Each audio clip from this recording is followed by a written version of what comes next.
We are live now. Perfect.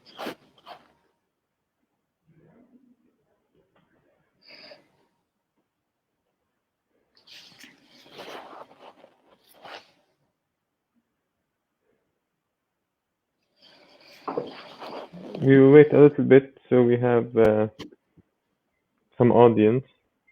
Yeah, We don't sure. have any yet. Wait them to join.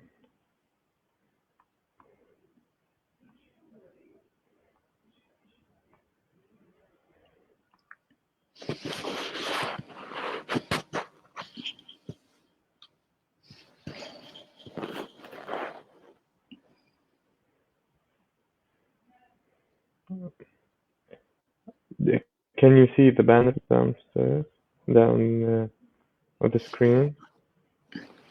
Okay. Wait, I have to stop sharing to. Just keep sharing. Okay. Keep sharing.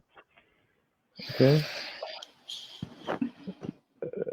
We have 4. Let's wait another minute and we will start.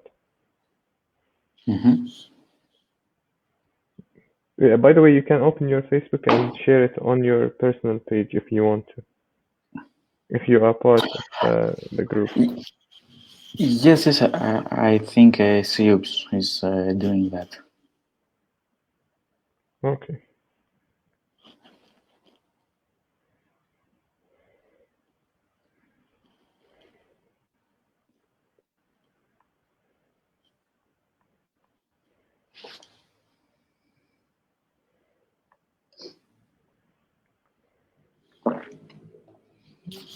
Okay, let's start.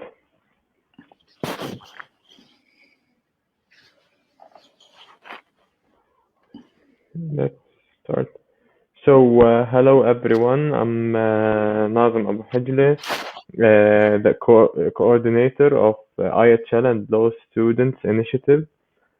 IHL and Law Students Initiative is a voluntary initiative on non-profit social media site that was established in 2018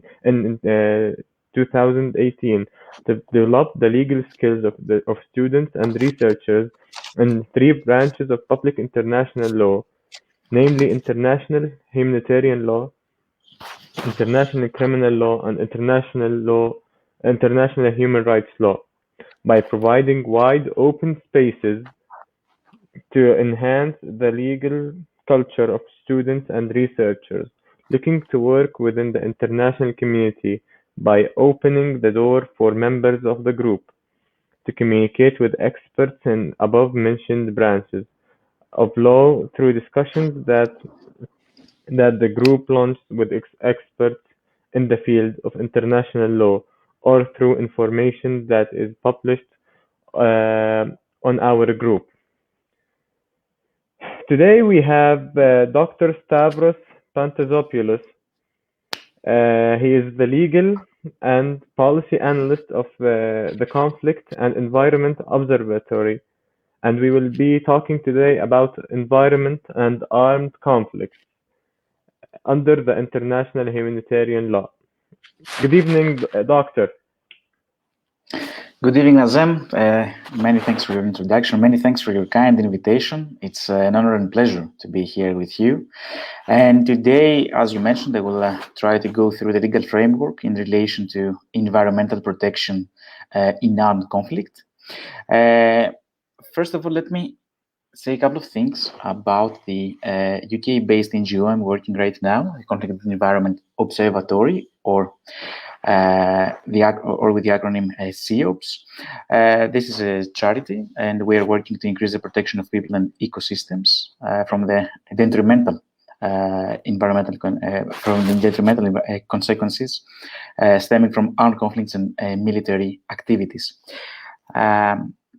So this is the outline of my presentation. Before delving into this, I will just share a couple of things about my trajectory, my career path. So my background is an academic one. I have been studying international law for the last many years. I have completed LLM studies on international law. And recently, some months ago in 2020, I defended my doctoral dissertation, which is on this topic, on our today's topic, the protection of the environment during and after an armed conflict. And since July 2019, I'm a member of CEOPS, the UK-based NGO I mentioned before. I'm the Legal and Policy Analyst. So we are trying to clarify and strengthen and, of course, encourage states and other relevant actors to implement the applicable legal framework, which will be the topic of our speech, of our discussion today. So with respect to today's lecture, first of all, I would just want to delimit, to define the object of study, the environment. Then I will move on to outline the different phases of PERAC. PERAC is the shorthand for protection of the environment in relation to armed conflicts, how we ended up with today's many legal initiatives. And then I have singled out specific legal provisions which reflect existing international law, which I think can provide food for thought for our Q&A section afterwards. And of course, I will conclude the session sharing some thoughts.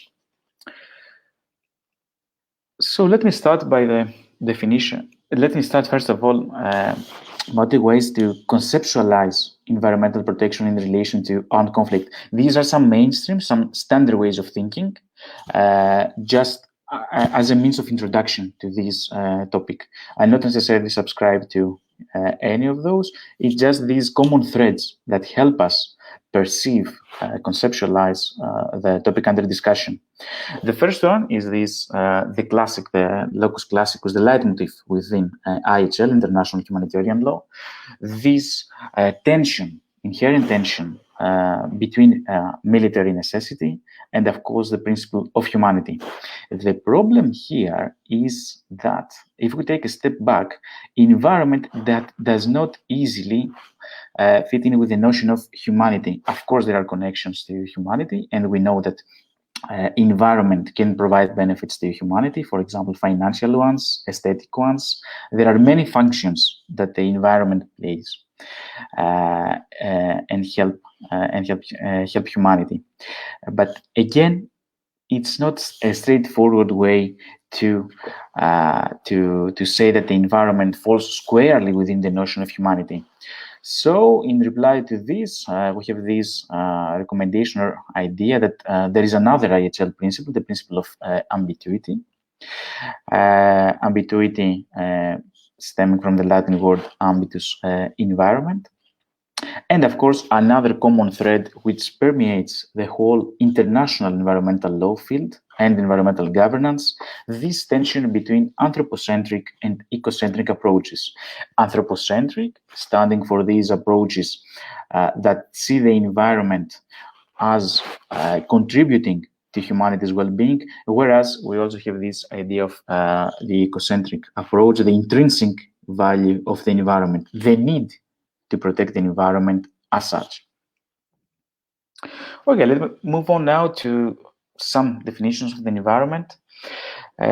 What is the main issue here? The main issue is that in the main treaty texts, the reference is to natural environment. So if you have a look at the 1977 Additional Protocol 1, of course, the reference is to natural environment. And this is to a great extent understandable, given the understanding that back then the international community had about the environment. I will touch upon this issue also later in my presentation. These are the two main considerations that the environment has to defined broadly, but of course we have to take into account the perception of states, which remain the primary actors, the primary subjects within international law. Now, by way of an example, I have included this. The ecosystem approach is a progressive way of thinking about environmental protection, of course, with also with its shortcomings. This approach was reflected in the 1992 Convention on Biological Diversity. This is not necessarily an IHL treaty. Nevertheless, I just wanted to convey the progress in human thinking about the need to protect the environment. This ecosystem approach is mostly about processes and functions and interactions. So it attempts to approach environmental protection from a broader, holistic perspective. And now I'm going to go through the legal history of PERAC, of protection of the environment in relation to armed conflicts. Of course, we know that environmental destruction or the environment was used as a weapon, has been used as a weapon from ancient times. But I'm just focusing now on the contemporary era following the Second World War. So there was a huge breakthrough in the 1960s in the Vietnam War and the use of Agent Orange by US forces in Vietnam. This led to increased awareness on behalf of the international community and to the adoption of the 1976 Environmental Modification Convention and, of course, the two environment-specific provisions, which I will about which I will speak in more detail later, of the 1977 Additional Protocol 1.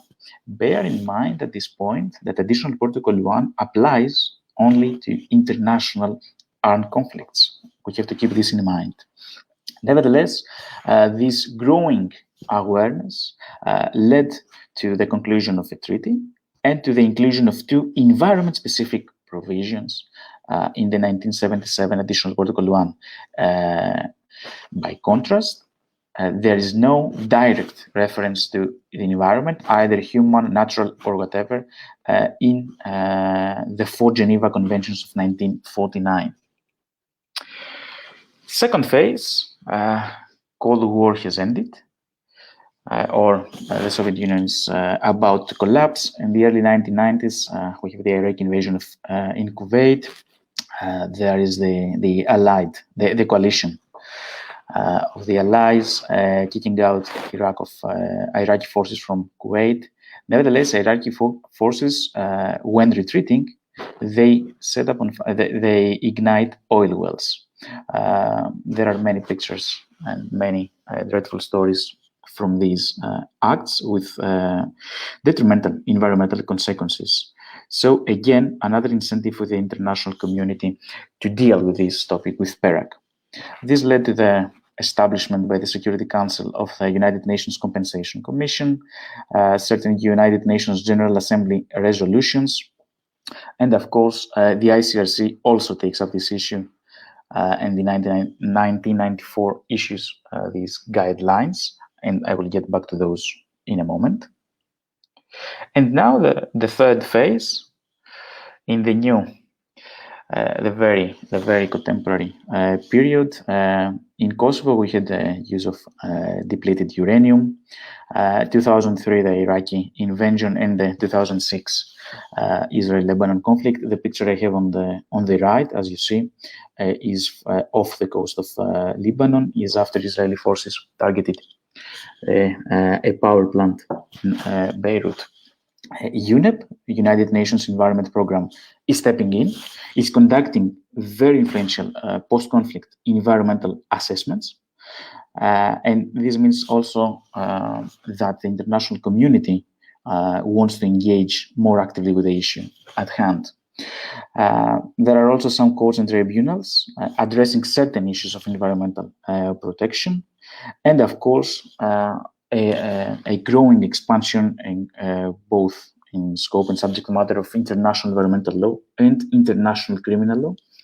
And I will get back also to this issue, the last one, the international criminal law provision. There is a certain war crime provision, sorry, in the 1998 Rome Statute.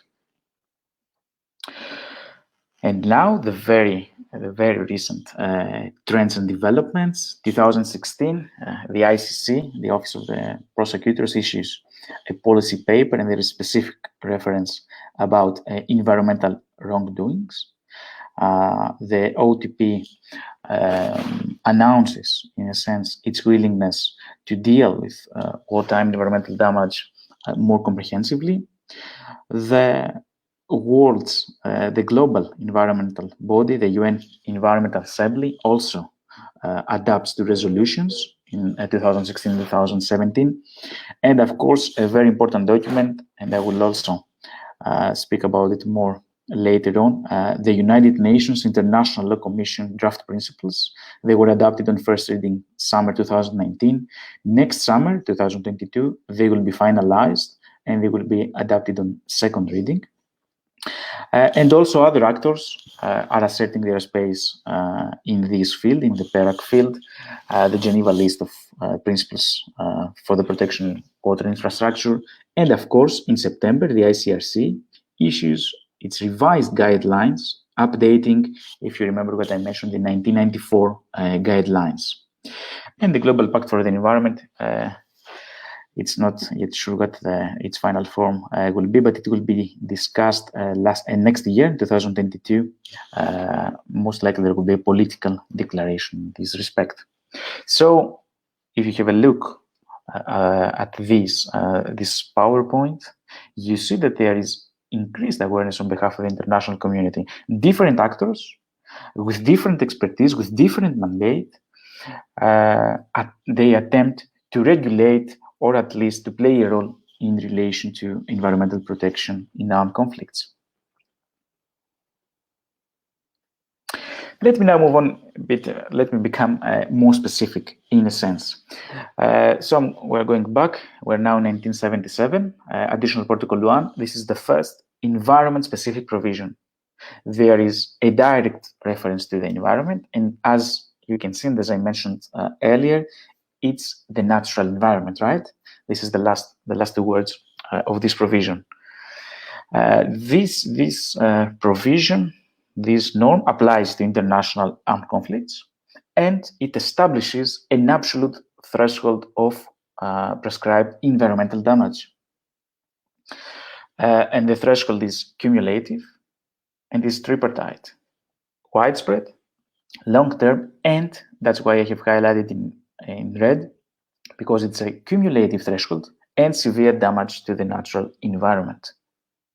On the one hand, of course, it's a very welcome development, having a reference, a specific provision protecting the natural environment. Nevertheless, this cumulative articulation of the threshold renders it too high to be reached. That's why many scholars have mentioned that this is an impractical provision in terms of environmental protection. It will never be met by conventional means. Of course not if a state uses nuclear weapons, but by conventional means, it's very high to be met. Second environment-specific provision, again, Additional Protocol 1, 1977, again, it applies only to international armed conflicts. Again, we have the same threshold: widespread, long-term, and severe. What's the difference?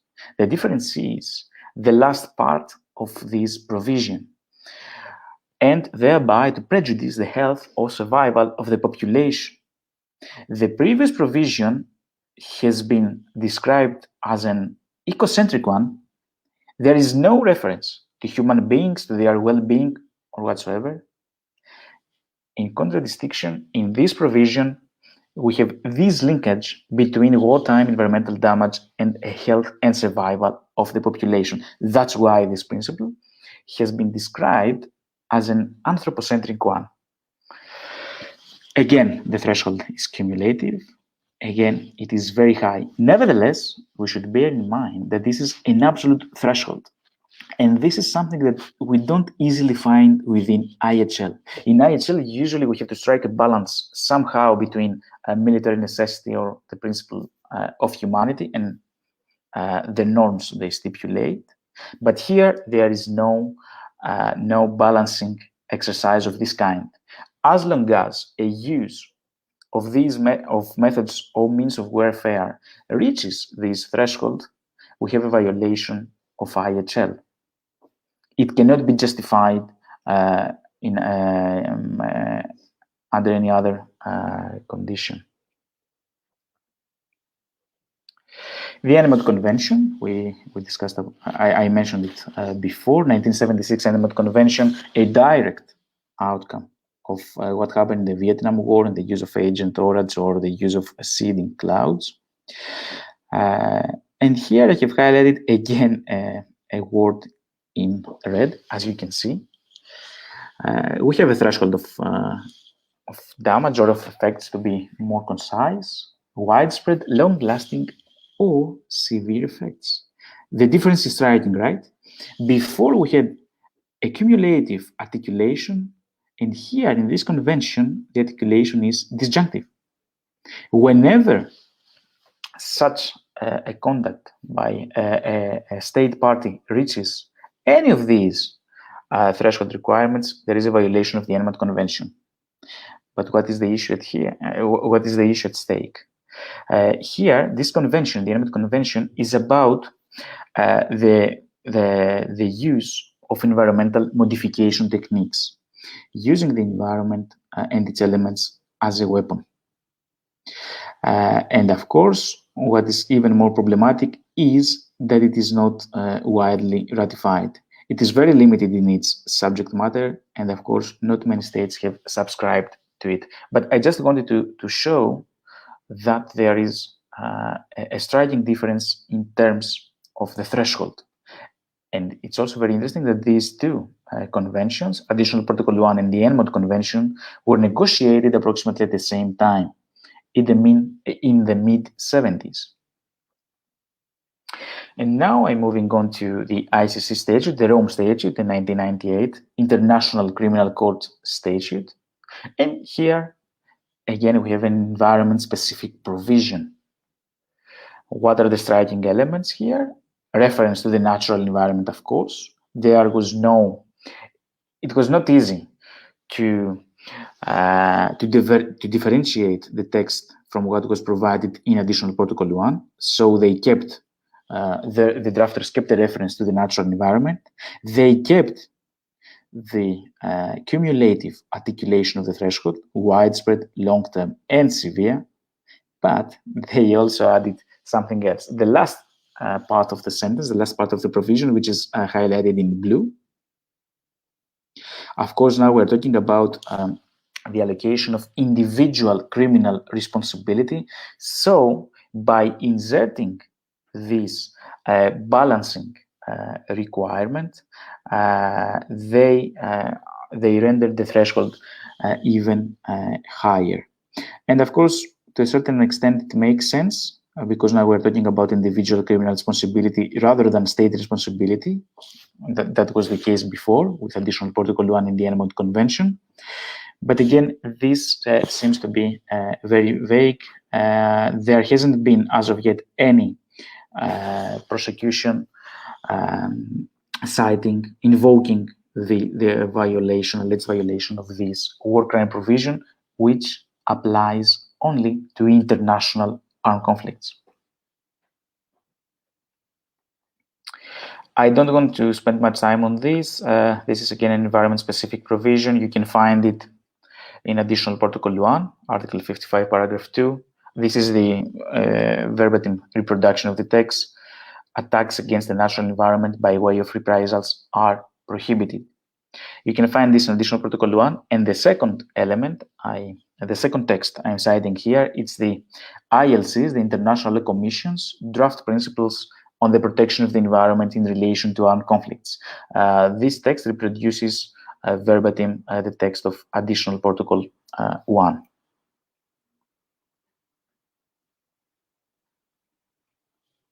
Okay.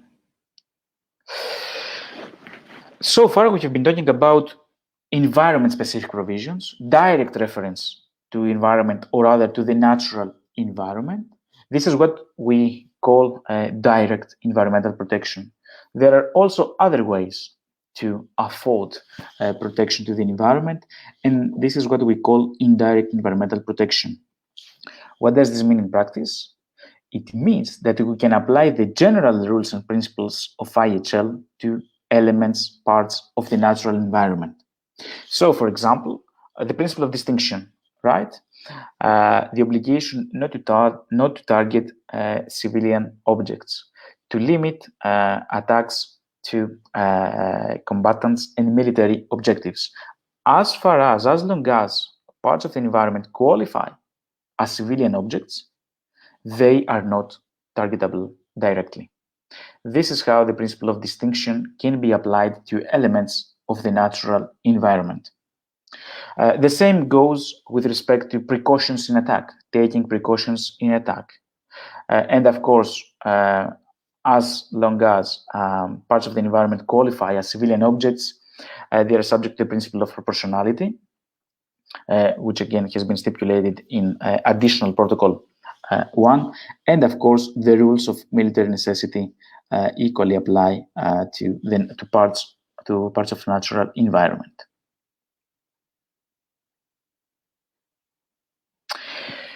And now, as I'm approaching, as I'm nearing the end of my presentation, I have singled out two specific draft principles of the ILC's work. By means of introduction, the ILC is a subsidiary organ of the United Nations General Assembly, and it has been mandated since the early days, the early years of the United Nations. It has been mandated with codifying international law and progressively developing it. So in the last decade, in 2011, it decided to include the PERAC topic within its agenda. And recently, it produced a set of 28 draft principles on the protection of the environment in relation to armed conflicts. The ILC has done a great work in this respect, and it also adapted a temporal approach. So the ILC dealt equally with the law during armed conflict in relation to environmental protection. It also adapted some principles which apply which are relevant to situations of occupation, to the post-armed conflict phase, and of course to the pre-armed conflict phase. Some of them, as I mentioned, codify existing international law. Some others progressively develop it.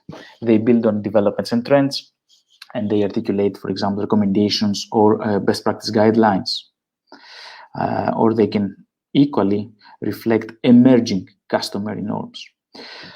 So I have singled out this one, principle 17 on protected zones. This is a principle that applies to during the armed conflict phase. That's why I have included it herein. It's an IHL, let's put it like this, draft principle. And so it's quite important because it follows and it draws on area-defined space-based protection. This is not an entirely new concept within IHL.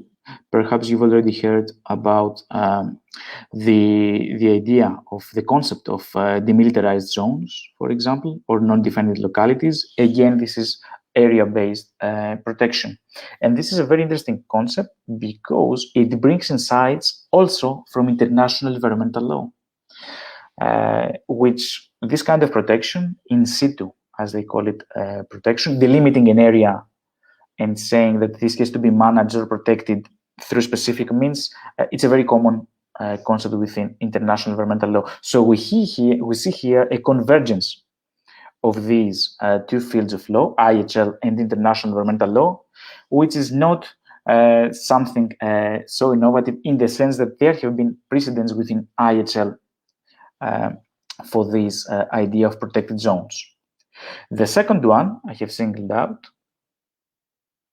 is principle 26, relief and assistance. It is included in the post-armed conflict part of the ILC's work. And to me, this is a very important principle because it has to do with reparation and remediation of wartime environmental damage. So it's moving beyond assigning state responsibility. And this principle, it says straightforward that even if we don't know even if we cannot ascertain which state or which actor perpetrated this act that caused environmental damage, nevertheless, states are encouraged to take these measures to remedy this damage, this environmental damage, and they can even consider establishing special compensation funds. And again, this is an idea that draws on some concepts from international environmental law, the establishment of special compensation funds. This is a very practical measure, which I hope will be picked up by states. And let me conclude right now, as I said, I've taken a lot of time. First of all, I hope I made clear throughout this presentation that in recent days, especially in the last decade, there has been a plethora of legal initiatives, codification initiatives that showcase the increased awareness of the international community on PERAC issues. United Nations Environment Assembly resolutions, the IUCN, this is the International Union for the Conservation of Nature, has a draft motion on its table, which will be discussed in September 2021 in its World Congress. September 2022, the ICRC issued its revised guidelines, and of course, the ILC's work, the International Law Commission's work, which has adopted a temporal approach. It covers the whole conflict cycle, which I think, this is my estimation, will be a point of reference for the years to come. Nevertheless, this is a still work in progress. It will be finalized most likely next year. And in the end, I would like to close with two points that invite more concrete thinking. What about non-international armed conflicts, right? I mentioned, I think, I made it clear in many occasions, for example, Additional Protocol 1 or the war crimes provision in the ICC statute, they only apply to international armed conflicts, right? These environment-specific provisions. So what about non-international armed conflicts? Of course, the general principles of IHL remain applicable, right? But still, if you go through Additional Protocol 2, again of 1977, which applies to NIACs, non-international armed conflicts, there is no direct reference to the environment nor to the natural environment, as this is the more or less established term within IHL applicable during armed conflicts. And there is also a last question, I think, which to which the international community and the stakeholders will have to provide an answer at some point, is this idea of the risk of fragmentation. It's good on the one hand to demonstrate that the international community wants to be engaged with PERAC, and this is evident from the activities of different bodies, as I mentioned before. Nevertheless, the risk of fragmentation always looms large in the background. What happens if we have, some overlapping but contrasting at the same time provisions, which should be given priority or primacy? So perhaps one could claim that we need an overarching framework, or at least coordinating actor or body on issues relating to PERAC. Thank you very much for your time and attention. Thank you. Thank you so much, Dr. Pantazopoulos. Thank you for this precious information and for this fruitful discussion. We have some questions, if you may. Of course. Getting back to invasion on Iraq. We have a question saying that the usage of air fuel bombs such as Blue 82 in the Vietnam War or some MOABs that was used in Iraqi war by Americans. What is the international law view, or how did the international community deal with such an attacks and assaults? Yeah, that's a great question, and of course, we always the international community has been constantly grappling with this question. For example, as I mentioned, the use of depleted uranium bombs in Kosovo in 1999.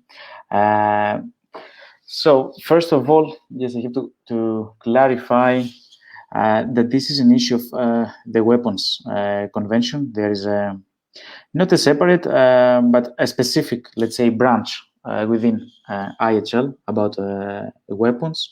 And then again, I'm afraid I'm not so familiar with these types of weapons our esteemed friend mentioned, so as to categorize them right now. I'm happy to discuss this or to explore this in more detail and get back with an answer. But at this point, I would say that there is a specific branch of this on weapons, and then you have always one should always check, a researcher should always check, or a law applier, whether the state has ratified the relevant treaties. This is usually the loophole, let's say, in this respect, that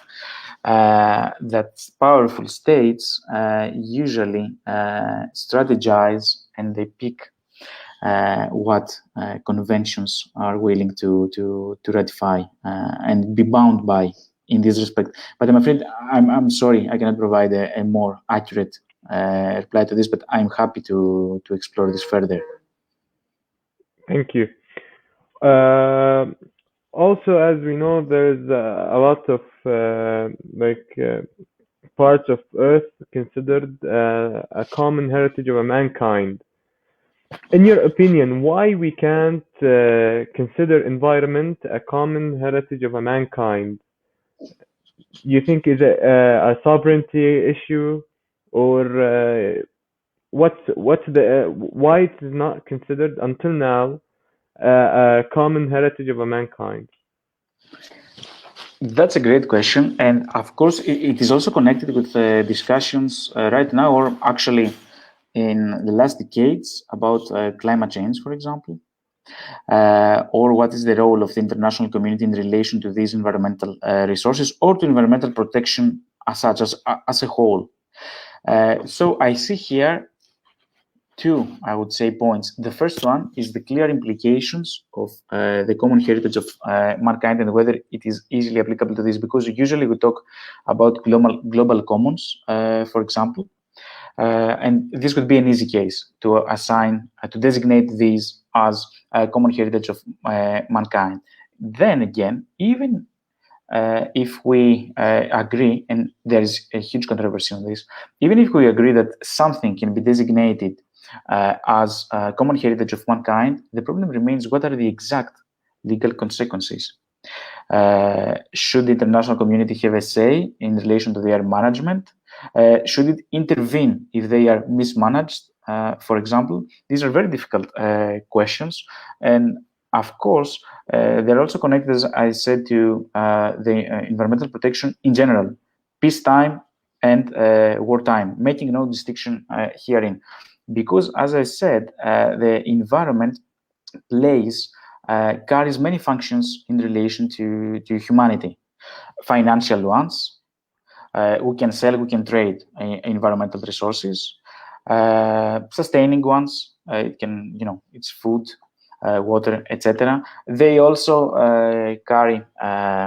they also hold aesthetic functions. It is also, again, an anthropocentric one, but not directly financial one, and of course the intrinsic value of the environment. So here we have this tension that I think transcends many aspects of and many branches of international law between sovereignty, as you rightly mentioned, and the role of the international community.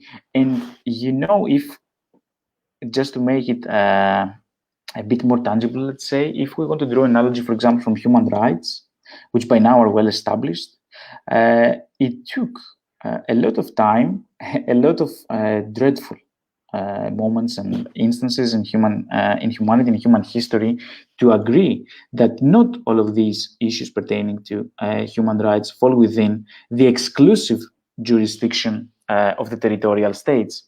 And this was enshrined, of course, in United Nations Charter. So it's a very difficult process. And on the other hand, let me act now as the devil's advocate. Let's assume that we designate all environmental resources, all elements of the environment, environmental protection in general, as a common heritage of mankind. And let's say that, let's agree that the legal implications of this is that the international community can intervene in certain occasions, under certain conditions. We have always to bear in mind the danger of abuse in these instances. That again, powerful states might co-opt this, let's say, conceptual framework that again, we are not sure that the actor who is mandated to intervene will do so on the right causes and justifications. And again, the simple, easy example here would be the idea of humanitarian intervention or responsibility to protect, the danger of abuse, etc., etc. So I see many difficult points therein, but it's definitely a concept, this idea of common heritage of mankind, that deserves more careful attention. I just wanted to single it out to highlight certain elements that might pose obstacles to this conceptualization. Thank you. Also, as we know, humans have reached outer space, and we have space stations out there. We have a lot of rockets and vehicles go to moon, to Mars. Do we have any principles or any conventions that, let's say, organize or rule the pollution that could be affected on Mars, or that we could be affects the environment on the outer space in general? Again, it's a great question and very topical one, to be honest. There are, of course, conventions on outer space, Moon Treaty, etc. Back in the 70s, that was when the late 60s, of course, that was when the international community realized the potential of this new domain. Let's put it like this, space. There is a discussion about the environmental hybrids, as they call it. For example, the parts of satellites that are not used anymore, who is responsible, issues of responsibility are a huge concern here, or which state has the power, has the capacity, the authority to exploit resources found on these, on other extraterrestrial bodies. There is a discussion, it seems that states are not allowed to, but private actors might be. There is a growing discussion within this field of law, space law. Again, I'm not an expert, but I know that there is an initiative right now. I think, if I'm not mistaken, it comes from McGill University. They are dealing with outer space, and I know that they will be producing something like a manual along the lines of the Sun, if I'm not mistaken, something along the lines of the Sun manual, for example, on naval warfare, or the 2009 Harvard's air warfare manual, or the ICC manual on non-international armed conflict. And I know, at least this is what I saw last time I checked, they will be dealing also with environmental damage in detail. But unfortunately, I'm not more familiar with this process, but I'm happy to share the links in the chat function. Yes, for sure. We'll be happy for providing us with these links, and we will share it on a later post on our group. Also, we have another question. It's not the last one, but we are almost done. Can an assault on environment fall under the category of assault on body under international humanitarian law? The bodies of the humans, like affecting environment, or the assault on environment, does it consider an assault on humans' bodies? Like, can we compare the direct assault of the human body to the assault on environment? Okay, that's also a great question. It goes hand in hand with recent understandings and developments in ecology, law of ecology, or international environmental law.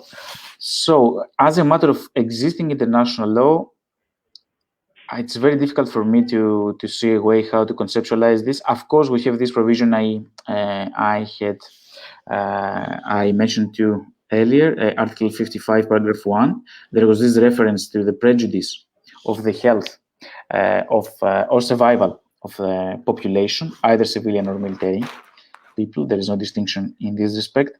But again, from what I understand, this is not a direct reply to your answer. You're talking now about direct assault to the environment. This is just this provision, 55, Paragraph 1, Additional Protocol 1, showcases the interlinkage between environmental destruction and human well-being. Nevertheless, this is just as a matter of existing international law. What you are suggesting, or our friend who asked this question, is very interesting, because this would entail a wholly different conceptualization of environmental protection. And of course, as I mentioned, there are recent trends in this respect. When we talk, for example, about planetary boundaries, or when we are invoking the principle of ecological integrity, or we're invoking the Earth system protection. So these conceptualizations, these conceptions of environmental protection do not put at the forefront the humanity or the protection of humans. They are part of a whole. If we agree to conceptualize, to perceive environmental protection in these terms, then yes, perhaps what we're suggesting right now, like a direct assault to environment being an assault to human beings by definition or automatically, then yes, this could be the case. But still, I think this is a very controversial claim. It's also very difficult to argue in this respect in terms of morality. Because whenever we engage in these, let's say, ethical or philosophical discussions, we shouldn't forget that in many occasions, our understanding is self-referential, right? We perceive the environment as having value to humans. This is our starting point in many discussions. Or we perceive that humanity stands above the environment because, again, it's self-referential. We are the observers, we are the thinkers in relation to this. It's very difficult to, let's say, take some distance and think about these issues in a more comprehensive manner. And of course, we should again think the consequences of all that. And there was a discussion back then when there was all these Amazon wildfires and the fires there in Brazil, which seem to be encouraged by the president of Brazil, Bolsonaro, and Macron, president of France, as you might know, intervened in this respect. And there was a discussion in this occasion: would an environmental intervention be permissible there, using force to stop these fires? And of course, we can see this question also in connection to your previous point about a common heritage of mankind, right? This could be a clear manifestation of such a conceptualization. Environmental protection is common heritage of mankind. Everyone should be and is concerned about this, and in extreme cases, it might even give rise to such a right. But again, this is not the mainstream understanding. I'm not even sure whether it's the minority understanding. I'm just trying to detail the consequences of these conceptualizations. Thank you. Our last question is: has there been any case where international courts referred to international humanitarian law, uh, of course, concerning environment? Like, do we have any cases that International Court of Justice, International Criminal Court referred to use international humanitarian law due to assault on environment, either in armed conflict or in normal situations? Yes, yes, and the easy entry point there, the easy connection usually is drawn when we refer to, when we conceive, when we define environment or some parts of it as natural resources. And we know very well, even from the a century ago, from the 1907 Hague regulations, that pillage is prohibited. So as long as these natural resources, these parts of the environment, qualify as property, right, then they shouldn't be, then pillage is prohibited. Armed forces of the opponent belligerent party should not spoliate these resources. And of course, we have references in this respect in the ICC, even in the Nuremberg trials. We have references to these and examples of these pillages prohibited. It's a customary international law provision at this moment. It's also reflected in the ILC's draft principles I mentioned before. It applies equally during armed conflict and in situations of occupation. And this is the easy entry point. Another issue that is of relevance here when it comes to international courts and tribunals is, of course, the use of scorched earth policies. So the destruction of the environment when, for example, an occupying power is retreating.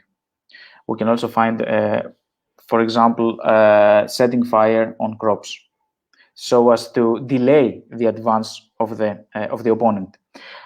This is another point where we can see references to parts of the environment. And of course, quite recently, and this happened in the before the ICC, the International Criminal Court, in relation to the al-Bashir case, the former Sudanese president, when he was charged for crimes against humanity and genocide, his arrest warrant actually, there was reference to the use of water wells, the poisoning of water wells. So this is the most recent, let's say, example of, apart from the mainstream one, the pillage. Yeah, I think I could categorize in these three ways references to environment before international courts and tribunals. Thank you. At the end, we want an advice from you to the fresh graduate students, to the students who would like to continue in environmental law field. We want a small advice from you. Yes, right now there are, as I said, there are different initiatives, different actors involved. It depends also on anyone's qualifications. A good example of going through the various options is the Environmental Peace Building Association. It has a great library. It also posts jobs and opportunities for internships. It's a very good knowledge platform in this respect. And they have also connections with UNEP. It's a very, it's the first that springs to mind, but this doesn't mean that there aren't other actors or associations or networks relevant. This is just the easy one that springs to mind. And of course, they have country-specific programs in Colombia, Africa, etc. Of course, many references to Middle East as well, projects in Jordan, Palestine. But it's a very good knowledge platform. You can find a lot of information and job offers and training of course, they are open access free training. Thank you so much, Dr. Stavros Pentazopoulos, for being with us today, for sharing such an amazing, wonderful information. It was a very great discussion, very fruitful discussion. And I would like to thank you again, you and Conflict and Environment Observatory, for letting us having this discussion with you. And it's my pleasure, Sam. Of course. At the end, I would like to say for everyone that we will have a lot of sessions during this month. We will have an Arabic session talking also about armed conflicts and environment with an Arab professor, and it will be in an Arabic language. Also, we will have an employee in the ICC. He will talk also about the ICC in next week. At the end, I hope everyone health and wealth, and would like to thank you all for being with us today, and have a good evening, everyone. Thank you, everyone. Thank you very much. Thank you, Doctor.